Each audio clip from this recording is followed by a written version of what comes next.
To my amazing professional podcast out in the woods called The Art of Feeling Better. It kind of does what it says on the tin. It's just a collection of discussions with incredible people about some of the things that are making us all collectively and individually feel a bit rotten, and why that is, where it's coming from, what we can do about it. So we've been doing loads of conversations about education.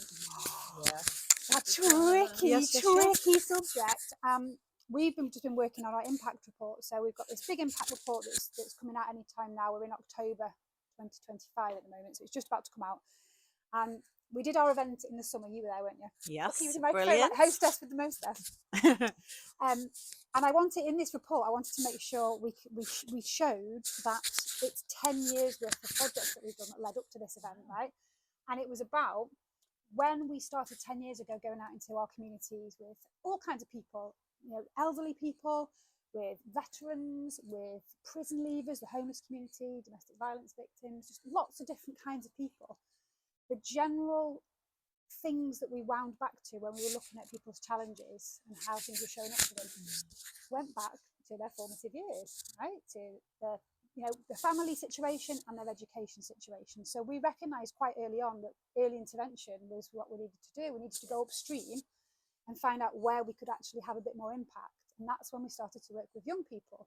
And some of our young people's projects highlighted the same things, but in real time. So like, gosh, these young people are saying the same things that these adults have said impacted their life forever. Maybe they were unheard, overlooked, made to feel stupid. We just had a discussion about dyslexia, which I'm going to ask you to repeat in a minute. And all those labels and all of those things that were kind of built in from earlier years, we could see the actual impact it was having in generations and generations and people as they went through life. So like, let's go back and see where we can cut things off at source and change things so that people don't end up having those life-changing experiences that then follow them through into adulthood. And basically that's why we've been so passionate about working with underrepresented and marginalised groups and the really overlooked young people that are, you know, the NEETs, the isolation room kids, that have had these labels that they really struggle to get rid of. And we had a really good event in August. It was brilliant. We had some, incredible change makers from all over the world talking about best practice and some of the innovations that they're starting to build into their spaces. Places like this, Halkin Castle Wood, where Vanessa's creating spaces that means everyone can learn in a way that works for them, and building in curriculum, things from curriculum and different kinds of topics and different kinds of learning, and reframing and rethinking how education could look. So that's the big hot topic. And I wanted to speak to you guys today because both of you have been teachers in an official capacity in the traditional education school setting. I have not. And I think that gives us a really good kind of collaborative, different set of perspectives, because from where I've always sat, and I've always been quite open and direct about my opinions, and I continue to do so, and I make no apologies for that. Oh, we're going to make a right trio today then, aren't we? But I think, and the reason I've been banging on the door for so many years is because I haven't had that experience. I know yours is because you have, but because I hadn't, I would naturally lean into the coaching space. I did my basic teacher training to teach adults in the community, so I've done that, but I never went through the process of learning like you guys did, how to manage a classroom and all of the different things that go into being a teacher in an official capacity. So when I went to work in communities and support learning, shall we say, or impart wisdom, or work with the groups I've worked with, I didn't have any bias or any instructions or any things that I had to do. So I just used to listen and connect and do all these things, and I got great outcomes. So when I was asked to work in schools, I was really baffled because I didn't have any of that context from official teacher training. I was just like, well, why are you doing it like that? You're not going to get good outcomes. And that kind of was so obvious to me, the bits that were broken, the bits that weren't working. So I think between that I've got my, my background and my context, and you guys can understand from a systemic point of view how your experience was as teachers, some of the maybe the good bits and some of the things that you consider to be real failings, and whether it's for the young people or for the teachers themselves, you've got that viewpoint that I haven't got.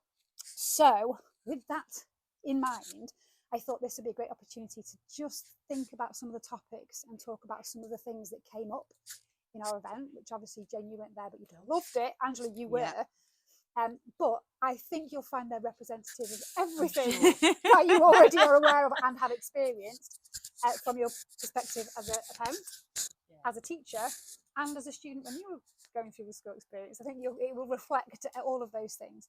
And it also reflects what came up in our Wicked Issues magazine, which was co-produced by our young people. So we've got all of this data and storytelling and information, but what do we do with it next? So this conversation, I would love to gear around that kind of, how do we move forward? We know what the issues are, but how do we move forward? So first of all, I'm just going to ask you guys to talk for a bit, however you want to, about your experiences and stuff that might have come up and your thoughts around what's happening at the moment for young people and teachers. So I'll start. So my name's Angela, Angela Doan. I finished my teaching in a traditional sense in 2018. So I left the classroom in 2018 to do some supply teaching to get a better work-life balance, I thought. But I'd always had a passion for wellbeing and was on a bit of a wellbeing journey. And things have evolved since then. We've been through COVID, which brought about more passion for well-being and well-being, and actually bringing that in an education sense as well as from a parent perspective. I've got 4 boys myself, so burnout was definitely a big part of the reason why I wanted to move out of the classroom and hope to gain a better work-life balance, because at the time, and this is, there's so much, I mean, we'll try and keep this as condensed as we can, because there's so much that I've got, there's so much that I've got to say. But I mean, when I was a teacher, I loved the job, as in working with the children. I was always passionate about that, but going to work and getting anxiety without realizing that you had anxiety, and like bursting into tears most days, it's not exactly okay, is it? But there's so many teachers that are at that position and don't realize that they're so burnt out.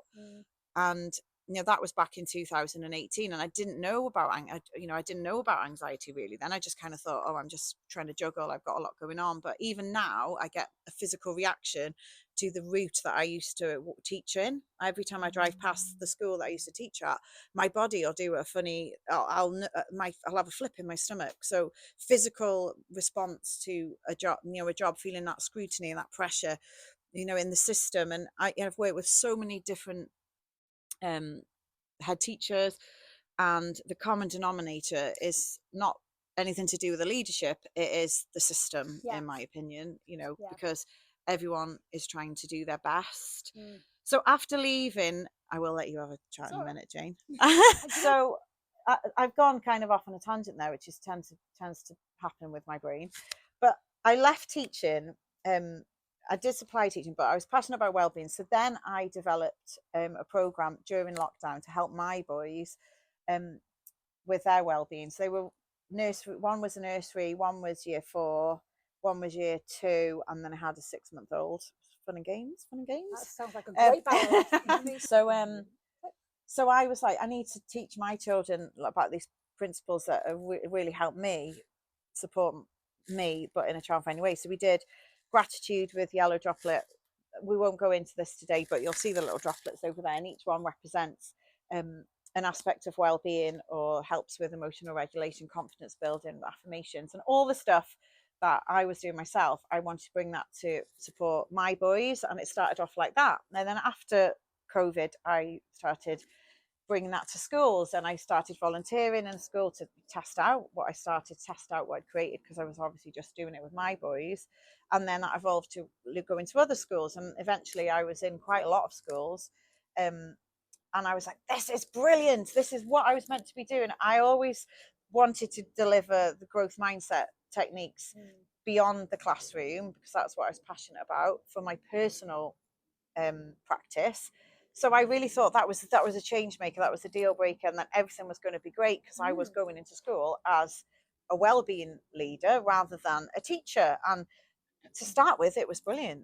It seemed like everyone was feeling different, and soon. So I did this for probably 4 years, maybe a bit less. But each year, the wonderful staff that I was working with in the different schools, I could see year on year, term on term, because I developed some great partnerships with some schools. The teachers were experiencing the burnout. I could see it, and I could see that they were feeling frazzled. You know, I was having all these conversations, and I didn't realize the impact it was having on me until one day I was feeling burnt out as well. And I thought, when you're going into a school as a well-being leader and your well-being is being affected because you're in an environment that, you know, is really, I wanted to say toxic, but it's not any reflection on any of the staff that I worked with or the children. It's difficult to handle an environment that is leading you great stress. So I left. So I decided to leave my roles in school and to work in the community and work in cool spaces like this, get involved with amazing programs. But yeah, that's kind of my background and where I'm at, and I'll let Jane share hers, and we'll have some give us a bit of background on whatever it is you want to share. There's no particular thing, but your background as a teacher, what you found. My background is primary school teaching. Okay. It was the only thing. I wanted to be a pop star for the first few years of my life. Who doesn't? You know. And then I realised I really didn't want to be famous, and so. But otherwise, being a teacher was sort of all I really wanted to do, honestly. And I really enjoyed it when I was young and keen. Yeah. Because no kids, no responsibilities. And I moved away to teach, so my school became my family, and I did work exceptionally hard and a lot of hours, which suited me when I was in my early 20s. And then I started to settle down, and like you say, I was burnt out in my 20s. Did you realise that at the time? No, not. And I enjoyed. The thing is, I always wanted to be a teacher, and I loved working with the children. The children were why I went to work, and I loved it. Yeah. So, like, if you do something you enjoy and you work hard at it, it doesn't become a burden. No. But then I moved into special educational needs because there was a big calling for it. And I ended up in a school where a lot of the children had undiagnosed special educational needs. So I became an expert by necessity. Not an expert, but I became more knowledgeable by necessity. And it led me down a path. So then I studied to become a special needs coordinator, and I studied to learn more about dyslexia, ADHD, autism, all the different things that you come into contact with. And that was where I really started to hit burnout, because I think you hit the nail on the head. The thing is, the human condition is people need to feel heard, and they need to feel validated. That's a basic need. Human need. And actually, if you with it, especially as a special needs coordinator, that's all anybody really, they want to have their voice heard, they want to have their opinion heard, they want to feel like you are listening. And that was the key for me in that job. But the problem we have in education now is nobody is being heard. Nobody's being heard. The children's voices, the environment of the classroom is toxic because it's not suited to any of the individuals within it. And if you're going in as a well-being leader and feeling burnt out, it's because the environment, the energy is so low because nobody is having their basic needs met. The system is not set. And the other thing with education is it's a unique space because everybody is a stakeholder and everybody has experience. So everybody feels that they do, everybody does have an opinion, but it's based on very different experiences. Most of them are negative, because I honestly don't think our system was established hundreds of years ago when the school system, and we've evolved massively since then, and the system hasn't changed. That's the issue, I believe. It hasn't changed. And the way, but everything else has changed. Our diet has changed, our lifestyle has changed, our culture has changed, the skills that we need have changed, and our system doesn't serve anybody properly anymore. It doesn't No. say the teachers are burnt out because they're trying, Yeah. and there is so much pressure on Oh teachers. my gosh. So Ridiculous, much isn't pressure it? on teachers. They are trying to serve all the stakeholders. Yep. And actually, the system we work in now, where teachers not only are imparting knowledge and skills, but they're also counsellors We and said before, crowd dietitians, control. nutritionalists, Yeah. behaviour management. management. Behaviour management's become a massive part of it, purely because if a GP had to treat 20 people in one Can you go, imagine? nobody would get the right prescription. Of course Yeah. they And wouldn't. that Oh, is the that's a great situation we're in a analogy. And classroom. the GP would be off the stress very quickly. Yeah. And also, what really frustrates me as a special needs coordinator and somebody who's learned a lot about the way that children's brains work with all these neurodevelopmental needs, actually, if we taught them differently, There wouldn't be. there wouldn't be a need. Yes. I'm so glad The you said need would that. disappear.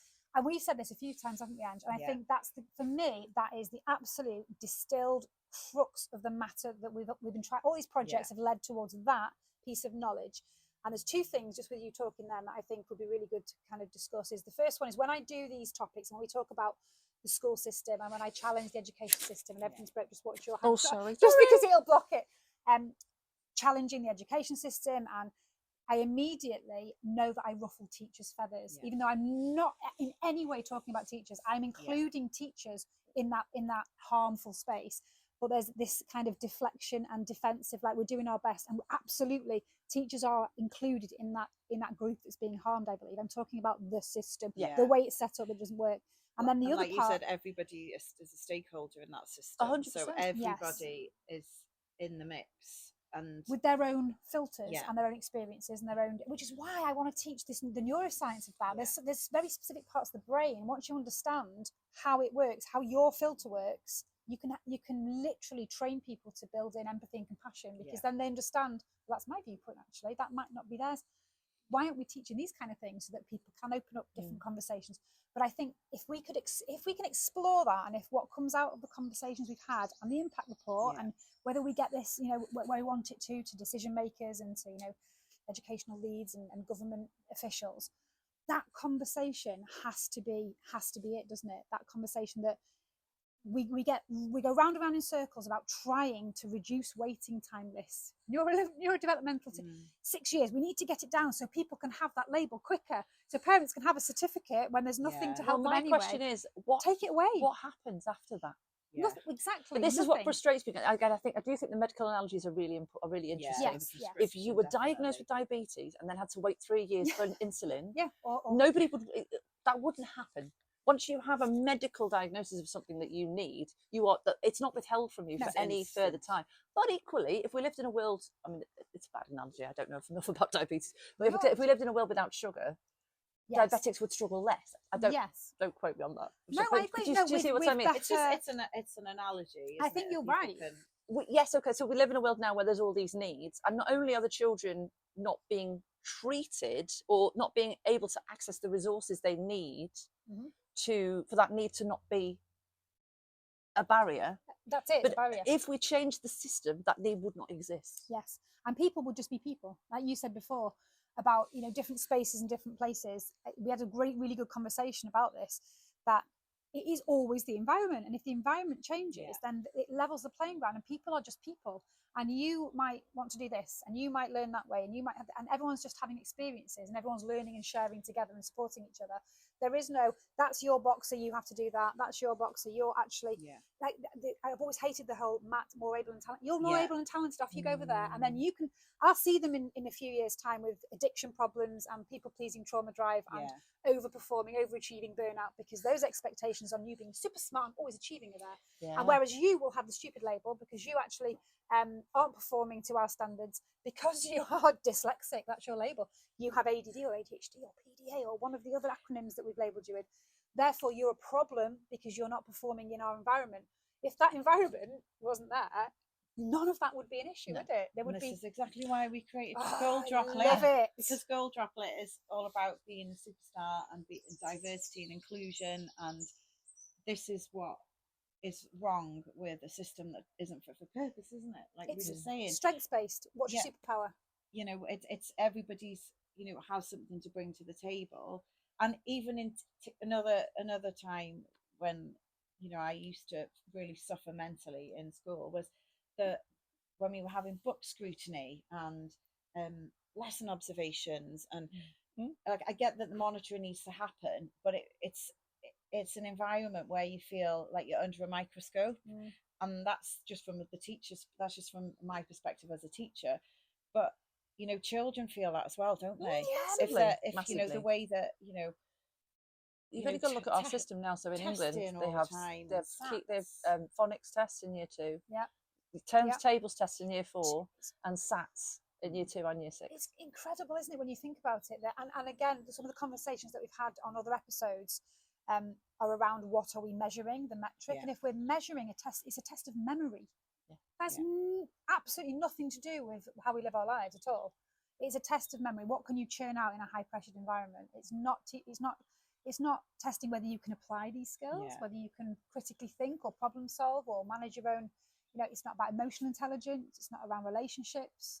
It's not about how you show up in your community or in your family. None of that. It's about, can I perform under pressure and spit out these answers? And the difficulty is the schools are assessed purely and judged purely on these test results. And the pressure on the schools. And the academic progress that a child makes from one test to another test. Value added from from A to B. And then the bigger picture for schools is a school inspection process, and what that brings. Ofsted, a whole other podcast on that. I've seen as a governor. So as in my governor role, I've had to, over the last 15 years, been through lots of different inspections, and it absolutely, I can't tell you how shocked I was to see the reaction and what that did to teachers.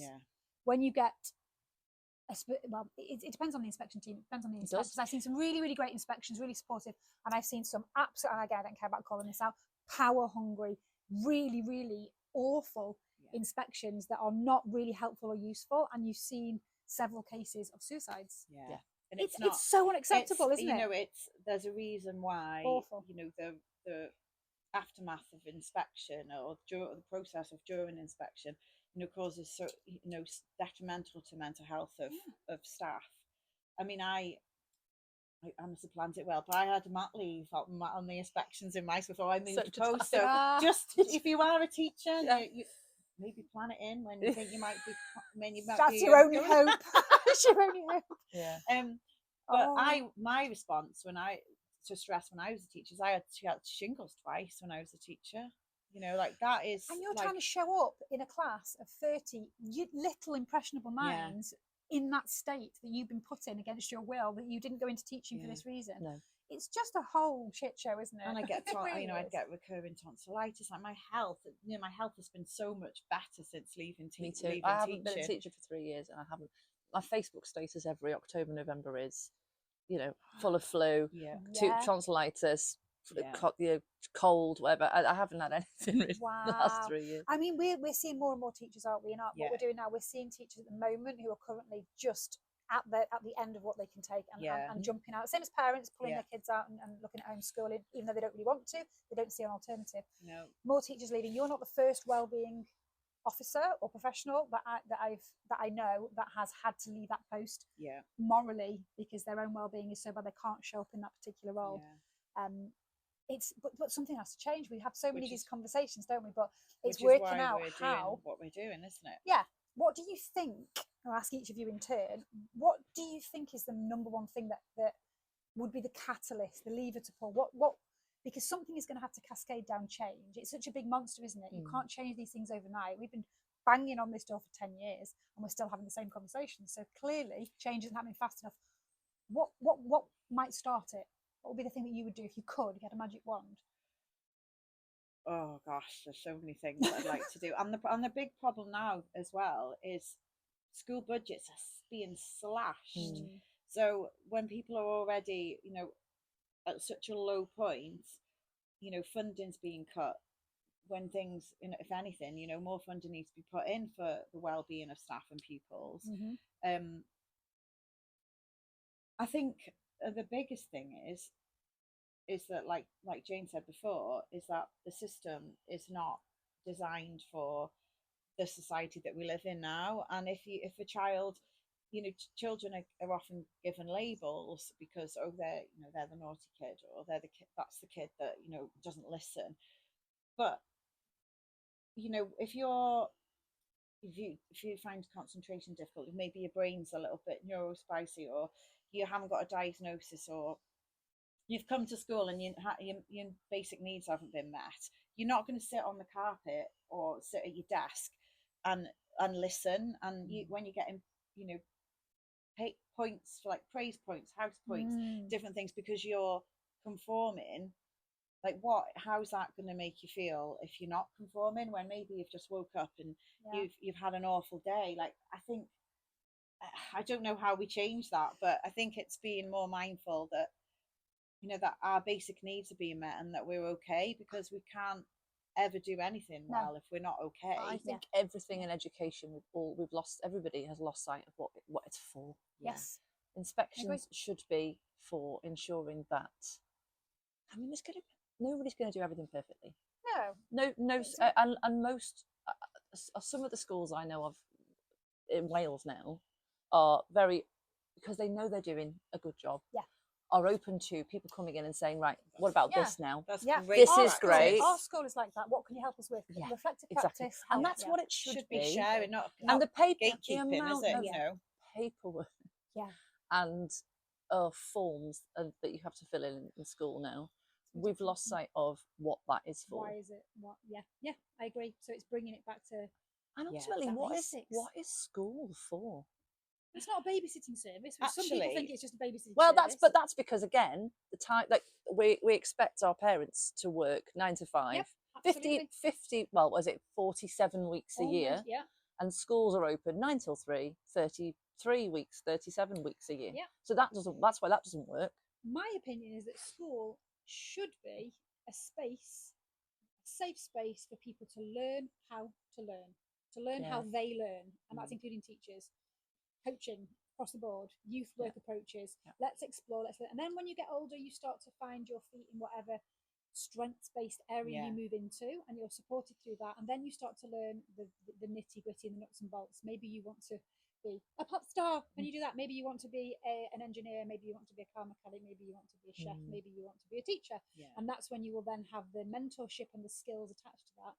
Because really, you know, it comes down to it, and going into there's so much brain science behind it, of like formative years 0 to 7, is the brain's capacity just to learn how you best learn. Anything else comes from that. Once you have opened up yourself to have the self-confidence, the self-awareness, the emotional literacy to be able to manage yourself and people around you in your environment, you know how to learn what you need.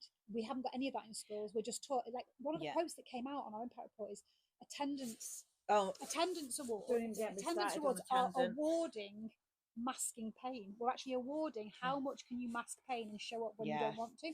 It's everything's wrong. Everything's back to front, isn't it? And it's, you know, it's going back to like your basic needs again. Like, if you're showing up and you're not well, you're not going to be in that environment. You're not going to be learning in that environment. And like, it's just to get an attendance award. And what is that, like a badge of honour? Yeah, what does that do? But that's because schools, again, are judged based on that, pressured based on the attendance in each year group. It's literally not. It's not any reflection again on staff leadership. It is the system, isn't it? That's what we keep. It should be a question of why do kids not want to come? Why low attendance? Well, there's a huge amount of school avoidance now. And that is coming out, I think, purely because the school system doesn't serve our children, and they don't want to. If school was different, children would want to. Of course they would. Kids feel that, don't they? They know what feels safe. And going back, like, obviously there's so many changes we want to make, but like some easy changes, I think we should be doing compulsory, like, gratitude, like, because I'm from a Welsh school background. Help ahead you. Welsh is compulsory, like in school, a certain amount of like incidental Welsh, and so much Welsh a week. I think there should be compulsory gratitude, like a compulsory set of time for mindfulness, gratitude, not just a growth mindset display which ticks the box, like actually doing the do and having that emotional literacy built into your day, so that you can celebrate, you know, when you've had to be resilient, celebrate when you make a mistake, and be like, oh, I did it wrong, but that's not wrong, because there's a learning to come from it. Like, make that part of your days just as much as your other lessons. Not just another thing to tick a box like with. Anger. Yeah. Great, brilliant. Why is anger showing up for you? Now what is it that you need? How does it feel in your body? Not you're naughty, go suppress your anger at all costs. That creates a lot of adults who have real big issues. And having a calm corner for certain children. Like I'm a mum of 4, and like this week I've like taken myself upstairs one day because things got a bit much, and I was like, I'm gonna go and just have 5 minutes. A couple of them are arguing and they can conflict that themselves, and I just need a minute. And that wasn't me being a naughty mum because I needed 5 minutes in the calm corner. And that was me noting I was dysregulated, and that's what I need to do. And I've worked on that. Well, that's the key, though, isn't it? All behaviour is a need, an unmet need. It's communicating an unmet need. 100%. And that for me, that's that turning that question on me. I think that is the key. And my organisation and me personally, been sent to schools for years now to just try and crowd control, because I'm really good at crowd control. Really good. And put a plaster on it and not get to the root cause, which is why empowering the teachers with those tools and that knowledge so they can regulate themselves and pass it on in their classrooms. But I think COVID was an interesting time because I was on maternity leave during COVID, but my school was open for that I was working at the time. It was open for key worker children. And I believe the first lockdown, so when we first went into from the March to whenever it was, the June or the July, there was no curriculum taught. Just children, they did wellbeing and they did thematic, they did topics, they did some lovely creative stuff. I don't see why, at least for the first 3 years of compulsory school age, just like they do in Europe, we can't do a curriculum just like that. Just like they do in the foundation stage. Completely agree. And nurseries. That would give because then you've got children ready to learn. You've got resilient, you've got problem solvers, you've got children who are confident in their own abilities because they've not been forced to do a test that they can't do. You could have a more flexible timetable. So there's a really good question off the back of that. I know that I'm watching the time. We're all right for a bit. How do you think, because I've had this conversation with several people recently, we would then manage the transition to year 7 if high schools don't follow that process? Because a massive big problem transitioning to high school is, for example, our school that I'm governor at, have that approach right the way through. I mean, they're really good at getting the balance right, even though it's difficult, but there's a lot of independent thinking, strengths-based stuff, creative, and then the transition to high school is like, no, we don't do that, you're wrong. There's always, I found as a special needs coordinator, there's a big jump because, so we, in primary, it's a bit more, even with all the stuff that doesn't suit kids, it's a bit more set up to children with additional needs because you've got one member of staff who knows you really well and they've put everything in place. You see this, you're in the same place, you see the same person all the time. And they cut the well-meaning people from the high school will come in and they'll watch the child and they go, oh great, they're fine. And you'll tell them all about what you do, what they need, why they need it, what's in place. And they'll sort of give you a sort of wink that goes, yeah, we don't do that. And then they go to high school and within a month, I've got them on the phone, tell me about so-and-so, what do they need, because they're under the table and they won't learn anything. Well, you didn't put anything in. You saw them in a time where their needs were being met. Safe, exactly. And they felt safe, and now they don't. And you had a plan portrait at the beginning of what they would have needed. And I don't entirely put responsibility on the high schools for that, because they're again, the same pressure. Exactly, they're under exactly the same pressure. Is there a communication method, do you both think? Is there a piece of work to do around the communication channel between, especially with SENCO, between those transitions? Well, again, I don't see why we couldn't have it so that year 7 was shared between high school and primary school. That's a good solution. Even if it's only for the children who need another year to transition. Because I was ready. I was very academic, and I wasn't ready for high school when I went to high school. It's a huge milestone, high school, and I've just been through it. I've got 2 children in high school. Both of them responded very differently to the transition, and they were both, what you would deem as textbook children in school, academically doing really well, no behaviour issues, so to speak, all this kind of stuff. And actually, the more that I've got involved in wellbeing and more I've worked with Jane with Mojo School, the more I find it really hard to sit in a parent's evening as a parent, because I'm biting my tongue wanting to say things that I disagree with. I'm like, no, it's not the place. I'm going to be quiet, because, I don't care if they got a praise point or a conduct log, quite frankly. in school. I just want to know that they're happy and that they're safe, because I know they're not going to learn if they're not happy and safe. And I'm lucky that my children have adapted, but one of them was terrified of high school, and it took a lot of settling. There was a lot of anxiety, and then even the child that I thought would breeze through it, actually, he needed a lot of support initially, because doing a tie. Why do you need to wear a tie? Why he's so outdated. He's going to school. Will he ever wear a tie? Let's never caught up, because the people don't wear a tie in their job anymore. No, so that's one thing we can do straight away. Get rid of the ridiculous blazers and uniform that will solve policies all of the world's problems in high school. And it would stop people from crippling themselves with debt to afford it every year, because children grow and they're very expensive. The kickback we get from that, because I've obviously, look at me, I've had this conversation for years about uniform policy with my own kids right through high school, and the kickback that I always get is, or the kind of the excuse, if I really, really can't get any other way out of it, it's like, no, we do it because for people who can't, afford the designer base, it's even. And I think I understand. Yeah, there's some logic to that. However, why don't you just have a black and white uniform? Yeah. Black leggings or a black skirt, and you might have different parameters. I get that, but then it's no labels, and this is your uniform, and you can. But you're not wearing an uncomfortable shirt. You're not trying to do a tie, and like the sensory, and you'll have loads of experience with this labels, in your capacity. Cuffs, collars, jumpers. But I mean, it all feeds into the school avoidance as well. Does I'm not going in because I'm not wearing that.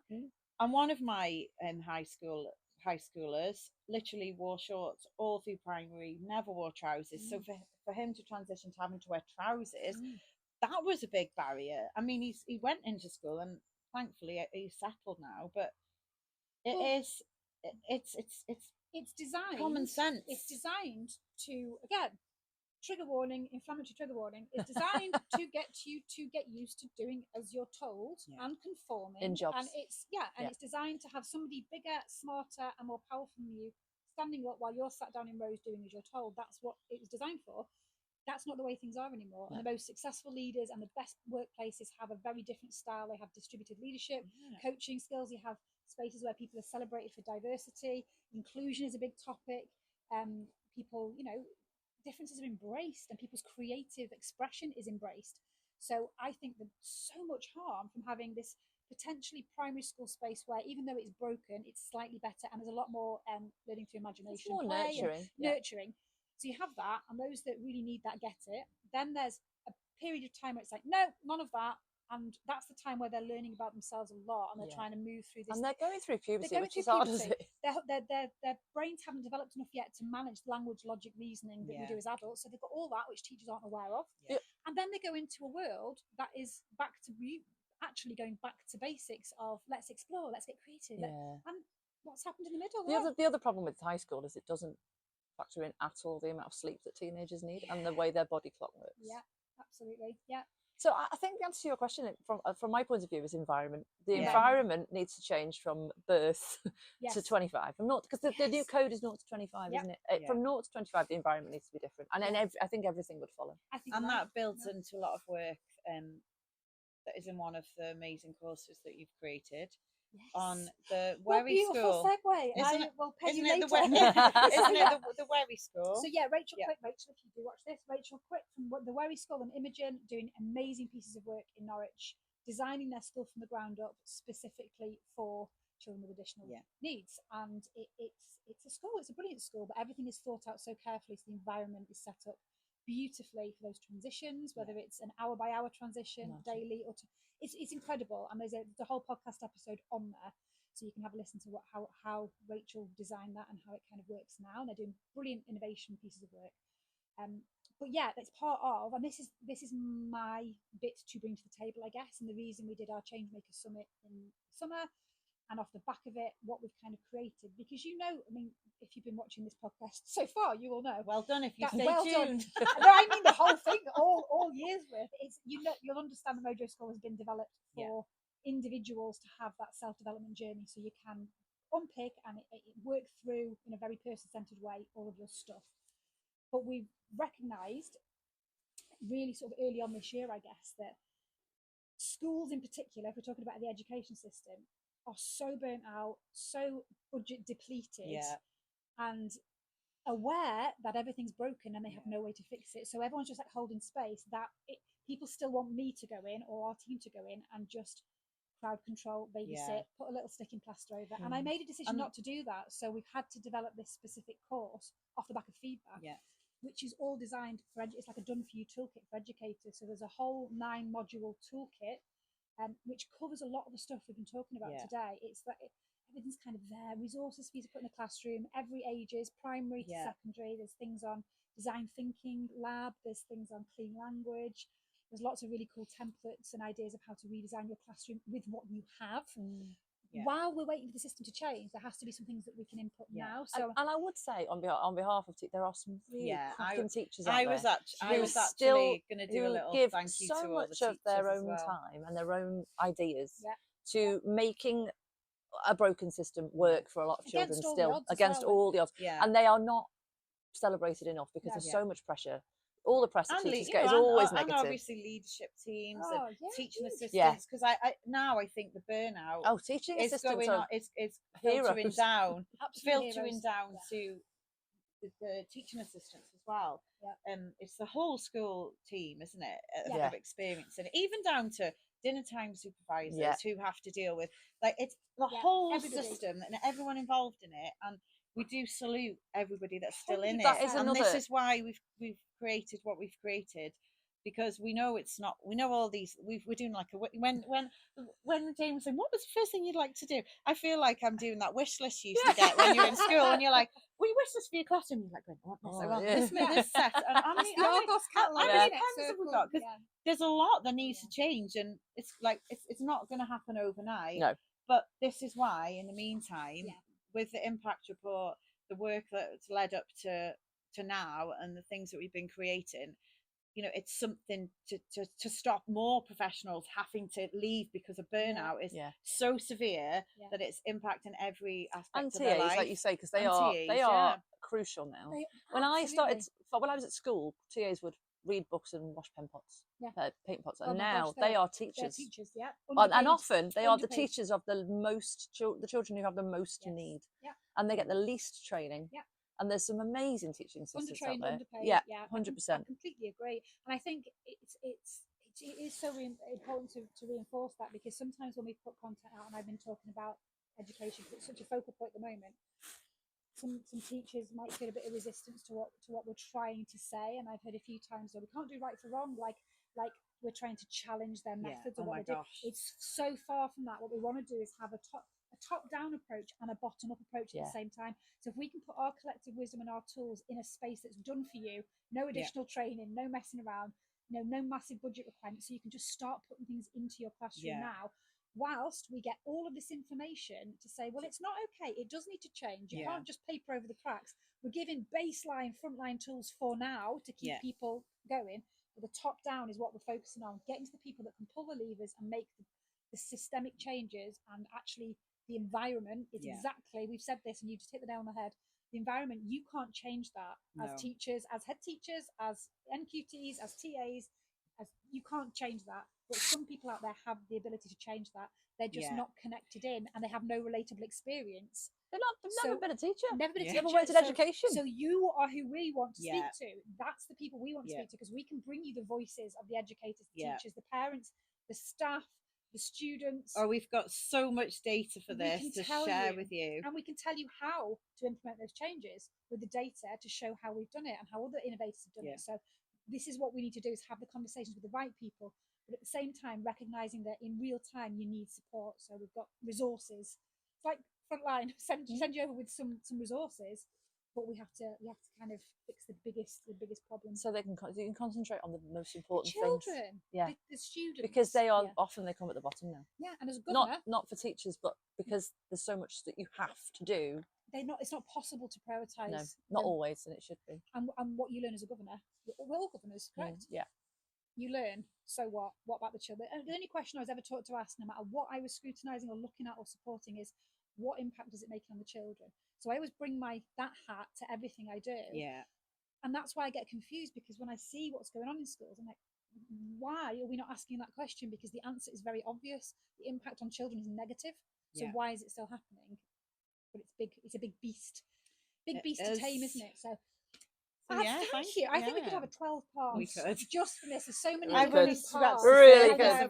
There's so many. We can't keep you for like this. We'll have to do a bit of a trilogy, I think. Yeah, because there's so much more. I think as we get a bit further down the line, we can start to have more deeper conversations about the specifics. I'd love to have a conversation about your work in particular as that wellbeing lead, and I'd love to speak to you about specifically about your role within SEN, and just because we can go so much deeper, can't we, in all of those topics. So, but for now, I think we've got some good stuff to be going on with. Thank you, everybody. Yeah, thanks for watching. If you've not got the app yet, why not? Get it's on free. it.